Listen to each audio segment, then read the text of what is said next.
O homem mais sábio que eu conheci em toda a minha vida não sabia ler nem escrever. Às 4 horas da manhã, quando a promessa de um novo dia ainda vinha por terras da França, levantava-se da cama e ia para o campo, levando até a erva meia dúzia de porcas, cuja fertilidade ele e a mulher se alimentavam. Viviam dessa escassez meus avós maternos, da pequena criação de porcos, que depois do desmame eram vendidos aos vizinhos da aldeia. Azinhaga era o seu nome, na província do Ribatejo. Eles se chamavam Jerônimo Meorim e Josefa Caixinha, esses avós, e eram analfabetos, um e o outro. No inverno, quando o frio da noite apertava, ao ponto da água dos cântaros gelar dentro de casa, eles recolhiam os leitões mais fracos das pocilgas e os levavam para sua cama. Debaixo dos cobertores ásperos, o calor dos humanos livrava os animais de uma morte certa. Mesmo que fossem pessoas de bom caráter, não era por primores de alma compassiva que os dois velhos procediam assim. O que lhes preocupava, sem sentimentalismos, nem retóricas, era proteger o seu pão de cada dia, com a naturalidade de quem, para manter a vida, não aprendeu a pensar muito mais do que é indispensável.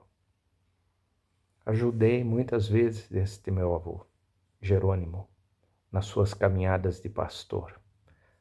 Cavei muitas vezes a terra do pomar anexo à casa, cortei lenha para o lume muitas vezes, fiz subir água do poço comunitário e transportei ao ombro muitas vezes, às escondidas dos guardas das colheitas. Fui com a minha avó também de madrugada, equipados de ancinho, pano e corda, recolher no rastro a palha solta que depois teria servido para o leito do gado. E às vezes, em noites quentes de verão, depois do jantar, o meu avô dizia-me: José, hoje vamos dormir os dois debaixo da figueira. Havia outras duas figueiras, mas aquela, certamente por ser a mais velha, por ser a mais antiga, por ser a de sempre, era, para todas as pessoas da casa, a figueira. Mais ou menos por antonomasia, palavra erudita que só muitos anos depois acabaria conhecendo e sabendo o que significava. No meio da paz noturna, entre os ramos altos da árvore, uma estrela me aparecia, e então lentamente se escondia atrás de uma folha.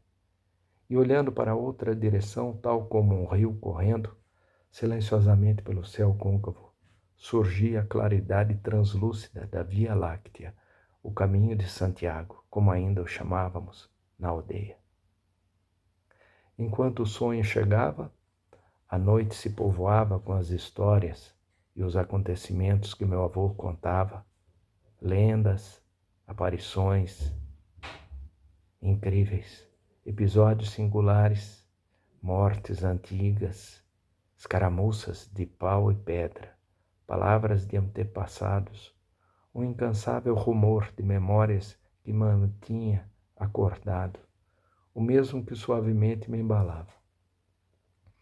Eu nunca soube se ele se calava quando descobria que tinha dormido, ou se continuava a falar para não deixar pela metade a resposta à pergunta que invariavelmente lhe fazia nas pausas mais demoradas que ele, calculadamente, lhe introduzia na história. E depois? Talvez ele repetisse as histórias para si mesmo, talvez para não as esquecer, talvez para enriquecer com novas peripécias.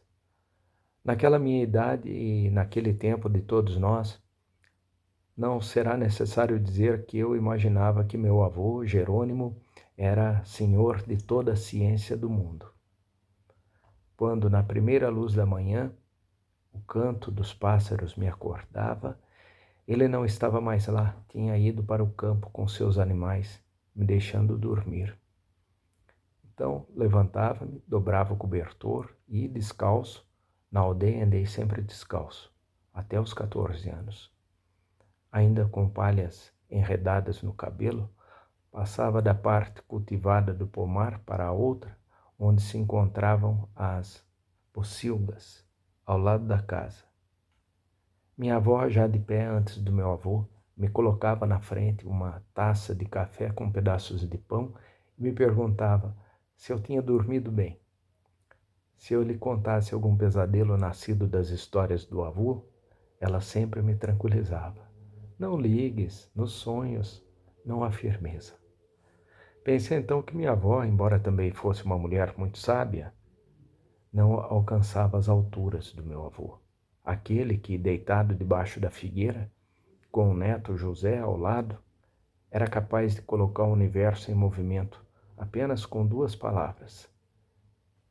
Muitos anos depois, quando meu avô já tinha partido deste mundo e eu era um homem feito, cheguei a perceber que a avó também, ela, acreditava nos sonhos.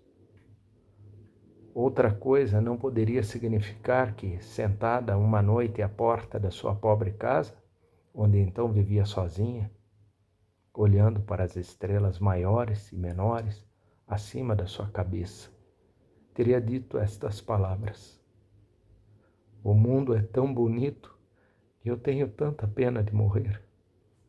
Não disse medo de morrer, disse pena de morrer, como se a vida de pesadelo e trabalho contínuo, que tinha sido a sua, naquele momento quase final, estivesse recebendo a graça de uma suprema e última despedida, o conforto da beleza revelada. Estava sentada à porta de uma casa. Como não acredito que existisse outra no mundo, porque nela viviam pessoas capazes de dormir com porcos como se fossem seus próprios filhos. Pessoas que tinham pena de sair da vida só porque o mundo era lindo. Gente, e esse foi meu avô Jerônimo, pastor, contador de histórias, que ao sentir que a morte vinha buscá-lo, se despediu das árvores do seu pomar, uma por uma, abraçando-as e chorando, porque sabia que nunca mais as veria. José Saramago, 1922, 2010. Um dos maiores romancistas do século XX, vencedor do Prêmio Nobel em 1998.